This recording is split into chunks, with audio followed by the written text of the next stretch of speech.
विनायक चतुर्थी 2024 की सही तारीख। आषाढ़ विनायक चतुर्थी कब है और तारीख, शुभ मुहूर्त और चंद्र दर्शन करने का सही समय। तो welcome to my channel Reena kitchen and Indian culture. तो आज हम बताने जा रहे हैं आषाढ़ मास के शुक्ल पक्ष की चतुर्थी तिथि को विनायक चतुर्थी का व्रत रखा जाता है। आषाढ़ विनायक चतुर्थी को बेहद कल्याणकारी माना जाता है और यह दिन विघ्नहर्ता भगवान गणेश की पूजा के लिए समर्पित है। इस दिन व्रत रखकर विघ्नहर्ता श्री गणेश जी की पूजा करते हैं और धार्मिक मान्यता की है कि इस दिन किसी को भी चंद्र दर्शन करने से भी नहीं करना चाहिए, क्योंकि विनायक गणेश चतुर्थी का सबसे ज़्यादा खास महत्व होता है। चंद्र दर्शन करने वाले व्यक्ति पर झूठा कलंक या चोरी का आरोप लगाया जाता है। तो आषाढ़ की विनायक चतुर्थी 9 जुलाई को है। विनायक चतुर्थी का व्रत जो लोग रखकर गणेश जी की पूजा करते हैं उनकी मनोकामनाएं पूरी होती। इस विशेष दिन पर भगवान गणेश और भगवान शिव की उपासना करने से विशेष लाभ प्राप्त होता है। इसके साथ ही व्यक्ति को कई प्रकार के दुखों से मुक्ति मिल जाती है। आइए जानते हैं कि विनायक चतुर्थी व्रत कब रखा जाएगा। इस दिन पूजा करने के लिए शुभ मुहूर्त कब है और पूजा विधि के बारे में जानेंगे। तो सबसे पहले आषाढ़ विनायक चतुर्थी तिथि कब है। पंचांग के अनुसार आषाढ़ मास के शुक्ल पक्ष की चतुर्थी तिथि की शुरुआत 9 जुलाई 2024 को दिन मंगलवार को सुबह 6:08 से शुरू होगी और इस तिथि की समाप्ति 10 जुलाई दिन बुधवार को सुबह 7:51 पर होगी। पूजा मुहूर्त के आधार पर विनायक चतुर्थी व्रत 9 जुलाई को रखा जाएगा। जो लोग 9 जुलाई को विनायक चतुर्थी का व्रत रखेंगे वे गणेश जी की पूजा दिन में 11:03 से शुरू कर सकते हैं। विनायक चतुर्थी पूजा का शुभ मुहूर्त 11:03 से दोपहर 1:50 तक है। आषाढ़ मास के विनायक चतुर्थी पर 3 शुभ योग बन रहे हैं।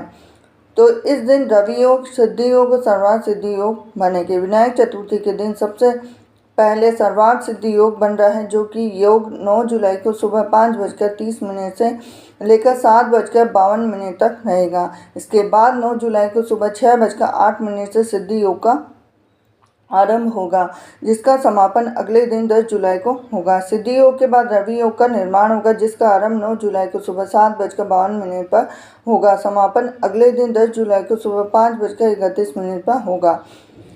इस दिन अश्लेषा नक्षत्र सुबह 7:52 तक है। इसके बाद से मघा नक्षत्र शुरू होगा। अब विनायक चतुर्थी को शाम को भी भद्रा लग सकती है। तो शाम के समय में भद्रा है, तो इस समय भद्रा का चाहे पृथ्वीलोक में है तो भद्रा का समय शाम 6:56 से अगले दिन 10 जुलाई को सुबह 5:31 पर रहेगी। अब पूजा किस तरीके से कर सकते हैं। ब्रह्म मुहूर्त में उठकर स्नान आदि कार्य करने के बाद स्वच्छ वस्त्र पहने। इसके बाद पूरे घर में गंगा जल का छिड़काव करें। घर के मंदिर में एक चौकी स्थापित करें और उस पर लाल रंग का कपड़ा बिछाएं।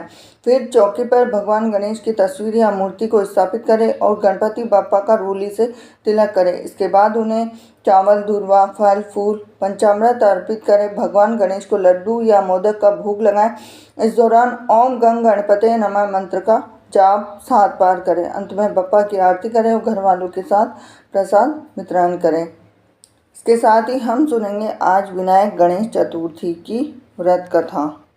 हिंदू धर्म में आषाढ़ मास में पड़ने वाली विनायक चतुर्थी का बहुत महत्व होता है। हर महीने शुक्ल पक्ष की चतुर्थी को विनायक चतुर्थी के नाम से जाना जाता है। विनायक चतुर्थी व्रत में कथा सुनने और पढ़ने का विशेष महत्व होता है। अगर आप चतुर्थी तिथि का व्रत नहीं भी कर रहे हैं तो कथा सुनने मात्र से जीवन के सभी कष्ट दूर हो जाते हैं, जीवन में खुशहाली बनी रहती। तो पंचांग के अनुसार आषाढ़ मास के शुक्ल पक्ष की चतुर्थी तिथि 9 जुलाई दिन मंगलवार को सुबह 6:08 से शुरू हो जाती है और 10 जुलाई दिन बुधवार को सुबह 7:51 पर होगा।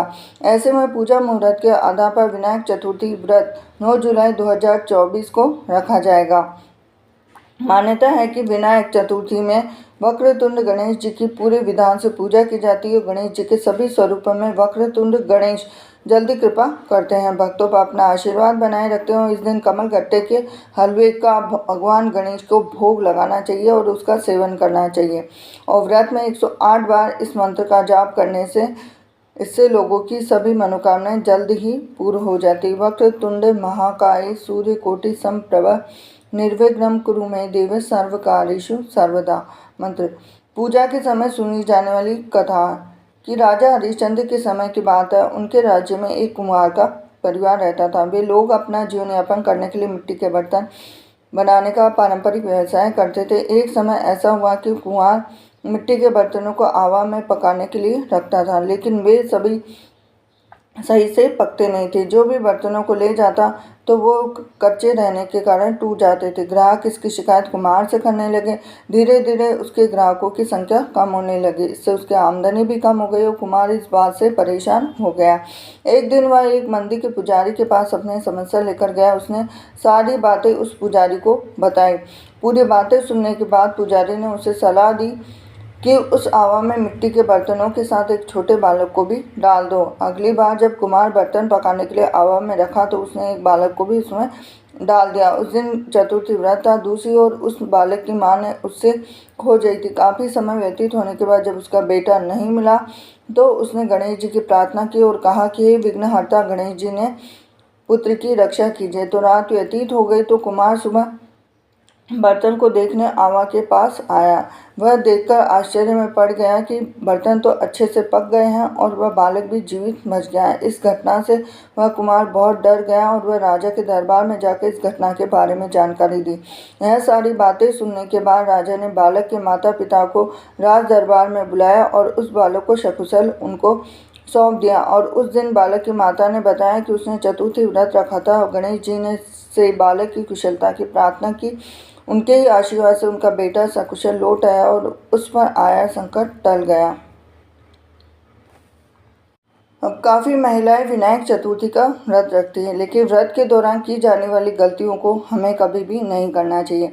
जैसे अगर आप विनायक चतुर्थी का व्रत रखते हैं तो व्रत के दौरान आपको क्या खाना चाहिए और क्या नहीं खाना चाहिए, इस वीडियो में आपको दी जाएगी पूरी जानकारी। तो इस दिन आप अन्न का सेवन नहीं कर सकते हैं। विनायक चतुर्थी के दिन निर्जला उपवास के साथ फलाहार कर सकते हैं। फलाहार में आप मीठे फलों और जूस का सेवन कर सकते हैं। इसके अलावा आप व्रत के दौरान नमक का सेवन बिल्कुल भी नहीं कर सकते। काफ़ी लोग सेंधा नमक का भी प्रयोग करते हैं, लेकिन सेंधा नमक का भी प्रयोग बिल्कुल नहीं करना चाहिए। ये खास तौर पे ध्यान रखना चाहिए, क्योंकि व्रत का सही फल जब ही मिलता है कि जब हम उसको सही तरीके से और सही विधान से किया जाता है। काफ़ी लोग रहते हैं जो सेंधा नमक खा लेते हैं, लेकिन सेंधा नमक का प्रयोग बिल्कुल भी नहीं करना चाहिए, सही नहीं माना जाता है। जैसे विनायक चतुर्थी के व्रत में मीठा खाना चाहिए, जैसे साबूदाने की खीर बनाकर खा सकते हैं। अगर आप उपवास रखते हैं तो उपवास में खाने वाली चीज़ों का आप प्रयोग कर सकते हैं। उसमें नमक का सेवन नहीं करें, मीठा भोजन बना सकते हैं। भोजन ना करके एक समय फलाहार करना चाहिए। इस दिन दही का सेवन किया जा सकता है। साथ ही रसे वाले फल खाने चाहिए और बॉडी में पानी का स्तर भी बना रहेगा। अब काफ़ी लोग उबले हुए आलू में व्रत वाला सेंधा नमक डालकर खाते हैं, लेकिन ऐसा नहीं करना चाहिए। मीठा भोजन करना चाहिए। कुट्टू का पराठा या रोटी बना सकते हैं आप। अगर आपको भूख के चक्कर में यदि ज़्यादा खा लेंगे तो पेट भी खराब हो जाएगा, इसलिए चाय का सेवन भी कर सकते हैं। व्रत के दिन खीरा भी खा सकते हैं। बादाम वाला दूध भी पी सकते हैं। सिंघाड़े के आटे से बना हुआ हलवा भी खा सकते हैं। अब क्या नहीं खाना चाहिए, देखिए चतुर्थी तिथि को काफ़ी चीज़ें हैं जो बिल्कुल भी नहीं खानी चाहिए, व्रत के दौरान तो बिल्कुल नहीं। जैसे प्याज, मूली, चुकंदर आदि का सेवन नहीं करना चाहिए। गणेश चतुर्थी के व्रत के दिन व्रत वाला नमक, सादा नमक या काला नमक, किसी भी तरह नमक का प्रयोग नहीं करना चाहिए। ऐसा माना जाता है कि इस दिन कटहल का प्रयोग बिल्कुल नहीं करना चाहिए, इससे भगवान गणेश क्रोधित होते हैं। इस दिन पूड़ी, चिप्स, पापड़, मूंगफली और पकोड़े बिल्कुल नहीं खाना चाहिए। और इस दिन तुलसी का सेवन भी नहीं करना चाहिए। नॉनवेज नहीं खाना चाहिए, नहीं मदिरा का सेवन करना चाहिए। इस दिन बनाने वाले व्रत के खाने में मसाले का प्रयोग बिल्कुल नहीं करना चाहिए। यदि आप मसाले डालकर खाएंगे तो आपका व्रत खंडित हो जाएगा। किसी भी तरह का झूठा नहीं खाना चाहिए। नशीली चीज़ों से दूर रहना चाहिए। तो ये थी आज की विनायक चतुर्थी व्रत की संपूर्ण जानकारी। व्रत का शुभ मुहूर्त, विनायक चतुर्थी कब है, विनायक चतुर्थी की व्रत कथा, व्रत के दौरान आपको क्या खाना है, क्या नहीं खाना है। साथ ही इसके साथ एक और जानकारी मैं आपको देना चाहती हूँ कि आज विनायक चतुर्थी का चांद कितनी बजे निकलेगा। तो आज विनायक चतुर्थी है, काफ़ी लोग व्रत उपवास रखते हैं, तो उनको मैं बता देना चाहती हूँ कि आज का जो चांद है वो कितनी बजे निकलेगा। तो आज भारत में चाँद निकलने का समय है 9:42 पर निकलेगा, लेकिन काफ़ी जगहों पर जैसे राजस्थान में 9:52 पर, पंजाब में 9:44 पर, हरियाणा में 9:43 पर, उत्तर प्रदेश में 9:31, बिहार में 9:17, मध्य प्रदेश में चाँद 9:54, छत्तीसगढ़ में 8:41, हिमाचल में 9:36, झारखंड में 9:21, गुजरात में 10:14 और दिल्ली में 9:42 पर चाँद निकलेगा। सभी में थोड़ा डिस्टेंस है, आधा 1 घंटे का। बाकी आपको संपूर्ण जानकारी इस वीडियो में मैंने दे दी है। वीडियो अगर आपको थोड़ा सा भी रोचक लगा हो, वीडियो पसंद आया हो तो वीडियो को लाइक करें, चैनल को सब्सक्राइब करें, बेल आइकन प्रेस करें। हरे कृष्णा।